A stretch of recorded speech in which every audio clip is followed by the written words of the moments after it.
Hello and welcome everyone. Today's video is going to be very important because we will be discussing why do we fail in the techno managerial or managerial round, and then we will be discussing all the remedies on how we can improve on those reasons. Without understanding why we are failing, will not be able to clear these round. Okay, and all the hard work we have done on the technical round will go in vain if you do not understand the mistakes we are making in the techno managerial round. See, we have to first understand the difference between techno managerial and technical round. In technical round, most of the questions have right or wrong answer. Okay, and you will be judged basis on if you are providing right answer or not. In the techno managerial and managerial round, especially, all the questions do not have right or wrong answer. They have good answers and bad answers. Okay, so even if your answer is correct, but your answer is not a good answer, or you are not expressing the way they are expecting you to express, then also you might fail even after providing the right answer. So we'll have to be very careful about those things as well. I have my notes with me so that I do not forget anything, and we will be starting with how a techno managerial or managerial round is different from the technical round, and then we will be talking about major reasons why we fail on it. Okay, I'll also be giving you examples on sample questions on why a particular answer is not a good answer versus how you can construct that answer. Okay, and then we will be talking about the remedies of those problems. Okay, so without wasting of time, let's just start the topic. First, we have to understand techno managerial round and managerial round is not only about your technical skills. There is a reason why they have managerial written on it. Okay, so along with the technical skills, they'll have to check couple of other skills as well, and they are equally important. The only problem I see is that people do not pay enough attentions to those skills, and they feel that if their technical is good, then more or less these are just the formality.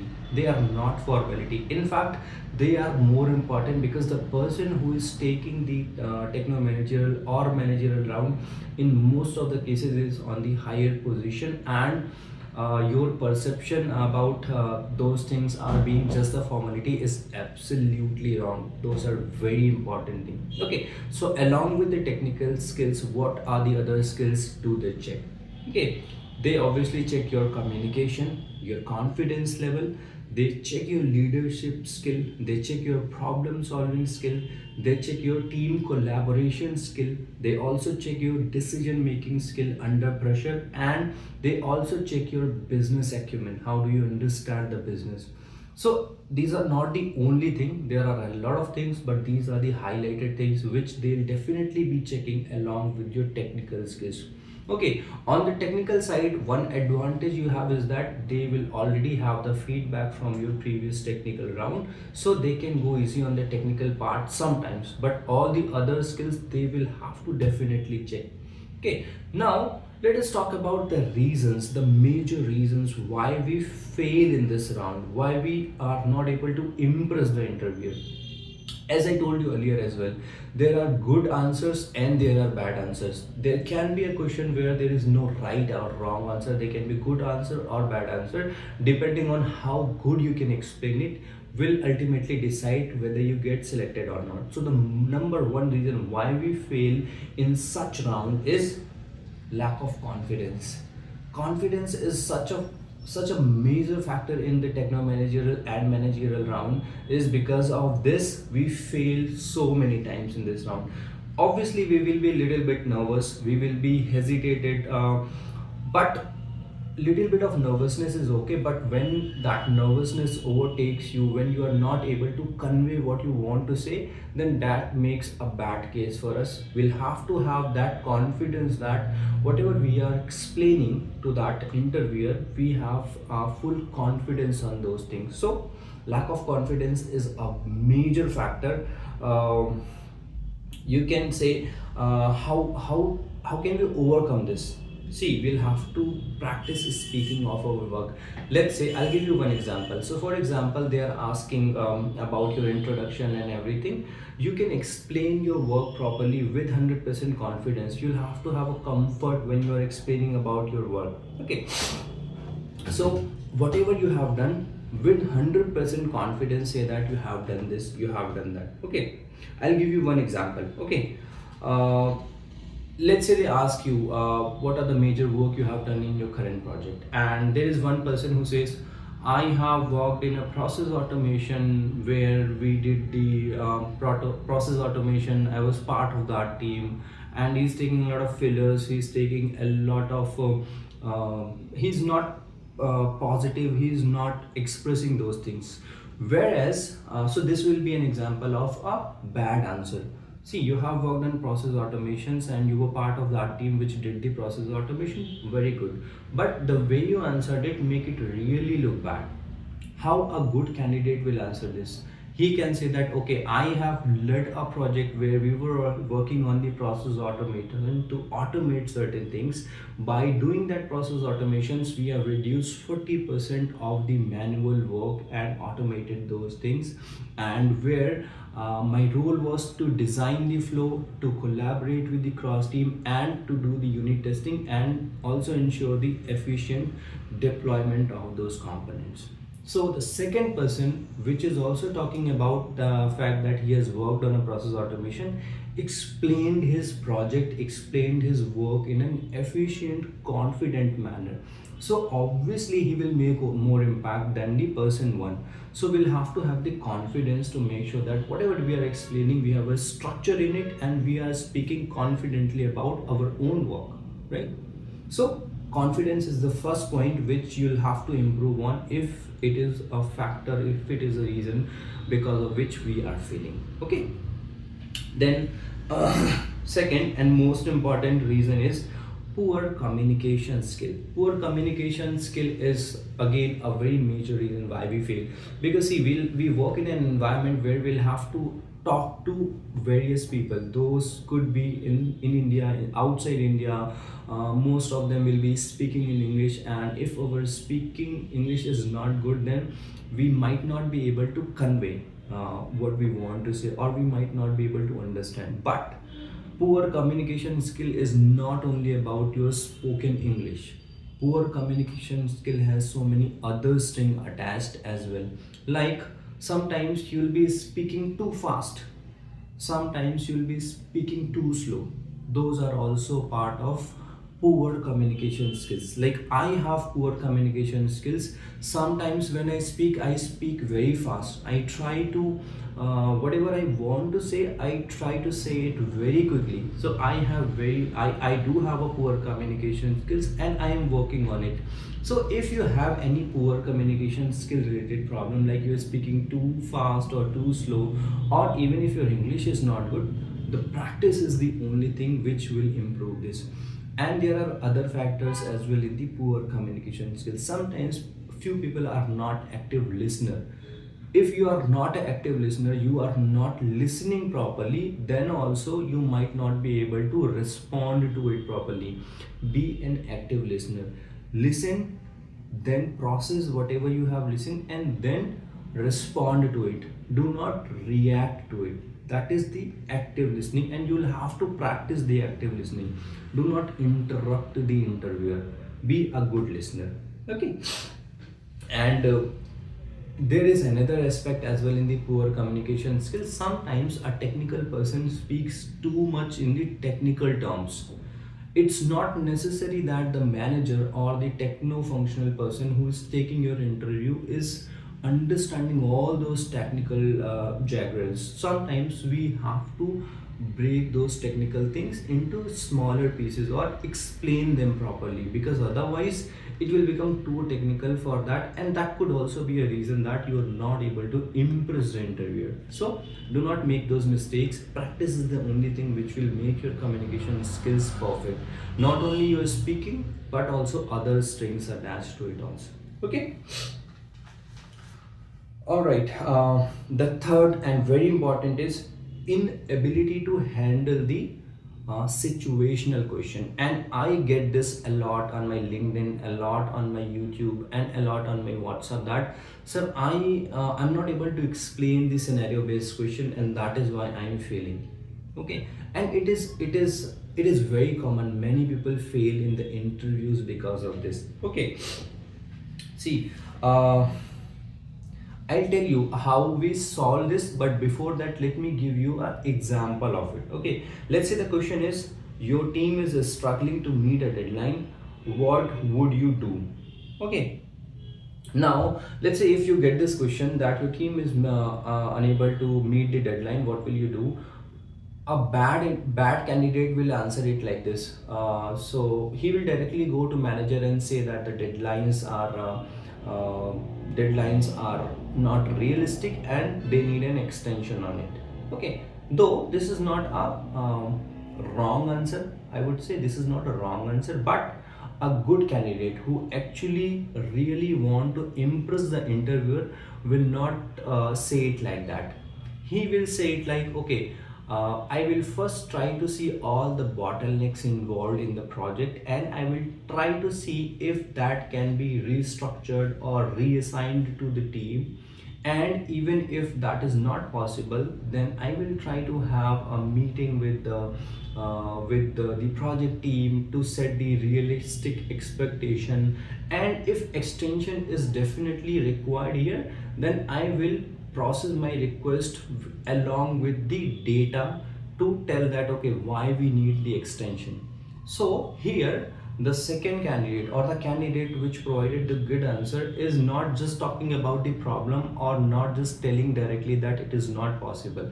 He is saying that it is not possible, but he also has data for it, and he also tried couple of approaches to mitigate that also. Okay, so try to have such kind of structure. Now how will we how will you solve this problem, like when you are not able to handle this situational question? There is something called star approach. The full form is situation, task, action, and result. First you will assess the situation, then you will see what is the task, then you will take actions on the task, and then the followed by what result will you achieve by doing such things. So try to break your problem with the help of star approach. Show problem solving skill, not just the idealistic high level approach that you will on a high level you will tell this. Try to show your problem solving skills here, because that is also very important. See, not all those situation based questions have this solution. What they want to understand in most of the cases is your problem solving skill, or the approach you are going to take to solve a particular problem. So this is the major reason why we fail in the techno managerial and managerial round, our inability to handle the situational questions. We will have to follow the star approach to answer such kind of questions. All right, the next major reason is lack of leadership and teamwork skill. A lot of people, when they give interviews, they try to talk about themselves only, or what they have done, or sometimes some candidates also say that I have done this, I have done that. They will be so much about themselves only that they never put up the teamwork, they never show the leadership skill, they never put up that okay, what we did as a team. And this is not something on which you will directly get questions like tell me where a place where you have done the leadership. Sometimes you might get, but very rarely they will be direct on this. But through your answers you will have to exhibit these kind of skills, that you have those teamwork skills, you have those leadership skills.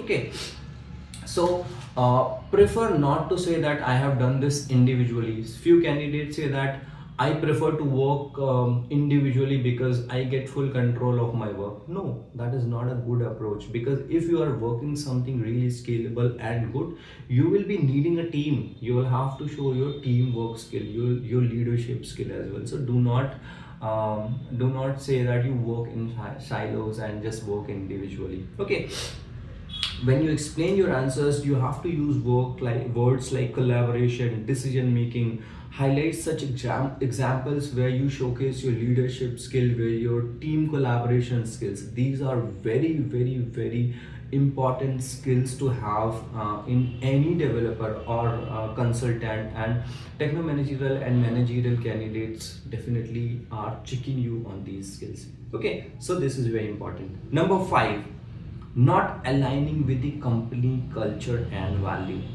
This will be a complete no if your answers are not aligned with the company culture or values. You will definitely not get selected, no matter how impressive your technical skills are. The person who is taking your interview will reject you for sure. I'll give you one example. If company is asking, or if the interviewer is asking, why do you want to work with us, how a bad candidate will answer this, or what could be a bad answer to it? I want to work with you because I heard that it's a reputed company and you pay well. Your work life balance is very good. That's it. A very simple, plain answer. I'm not saying this is the wrong answer, but this is not an impressive answer. If you really have to impress the interviewer, you will have to do more than that, because there are so many candidates online begging for opportunities like this. You cannot be easy on these kind of questions. So, a good candidate, how will a good candidate will say? Good candidate will research about the company, and good candidate can say something like, I admire how your company focuses on the innovation, foster the innovation and teamwork. I also saw that we prioritize customer success. I am very excited to bring my expertise here and contribute to this culture. So I want to grow in this culture. Now, second candidate is also answering the same thing, but he is very impressive. Like, the person who is taking the interview will be very impressed with these kind of questions. First thing, you have to avoid saying anything negative about any of your past employer, because that is a complete no. And then your answer should also show that you have done some research, you know about the company you are willing to join or you want to join. Okay, so aligning with the company's culture and value is extremely important, and this is a point where you can impress the interviewer, and it's going to be an instant hit if you can impress the interviewer here.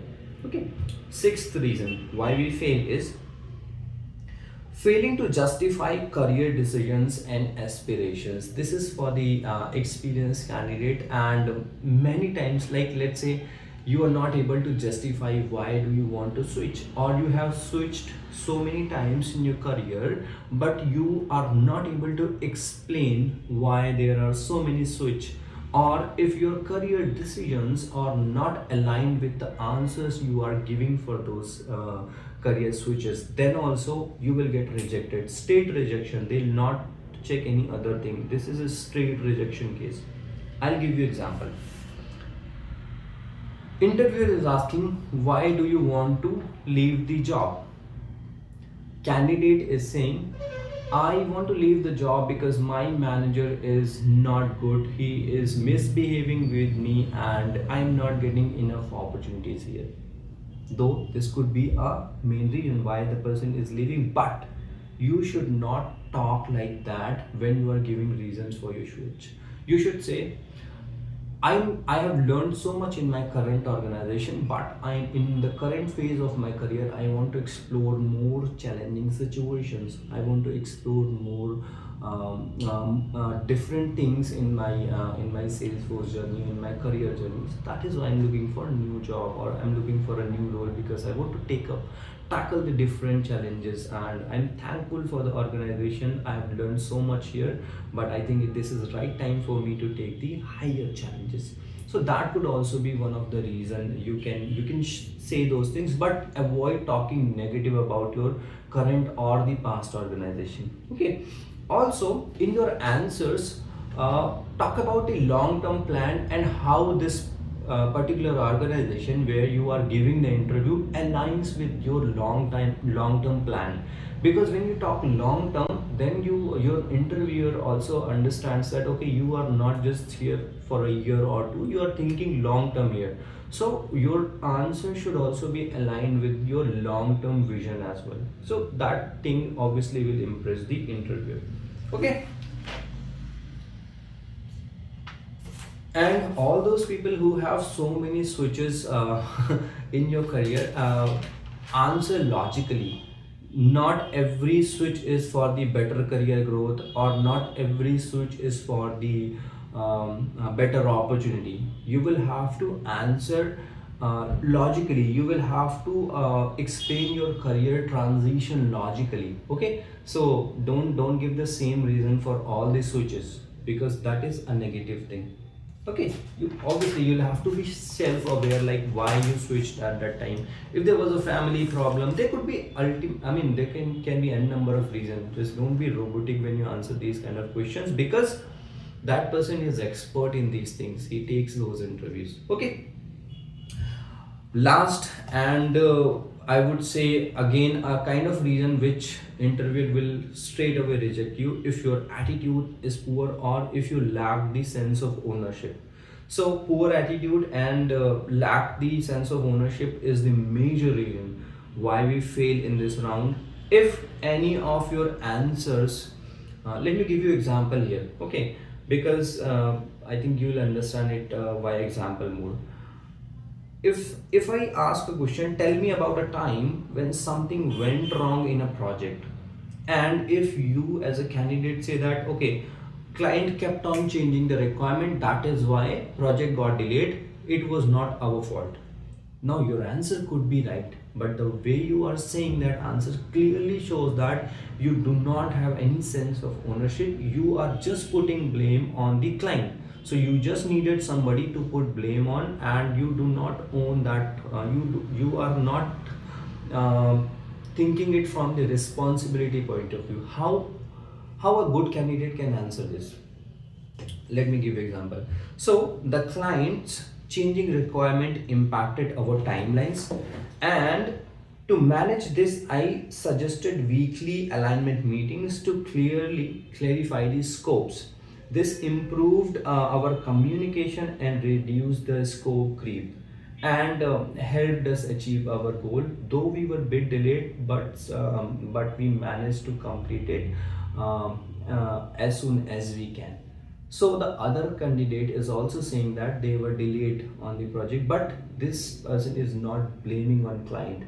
Whenever any of your answer puts blame on your team, puts blame on client, puts blame on your manager, puts blame on the leadership, then it also shows that you have a kind of attitude where you look for somebody to blame on.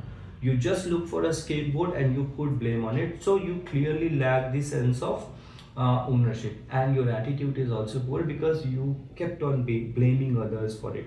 Okay, so how do we what is the remedy for this? So see, whenever we have an ownership to deliver on time, and if we are delayed, then it is our responsibility, not the client's responsibility. So we'll have to have a sense of ownership. We'll have to take the ownership, accept the mistakes we have done, and also tell what you have learned from that mistakes. That shows the positive attitude, that you are ready to accept your mistakes, and not only accept, you are also ready to learn from your mistakes. That is very positive, forward thinking. Do that. Okay, whenever we answer the questions, we'll have to be very positive, and our mindset should be solution approach. Okay, we've got a problem, but we also think about the solution. So there should be a conjunction between a problem and then what solution you proposed for that, because techno managerial round is all about that. Okay, stay positive. These are the major reasons why we fail in the techno managerial round. I've also given you the remedies, how we can improve. The communication related skill, the confidence related skills will only come via the practice. So practice as much as you can. And what are the things you have to avoid? I have already told you.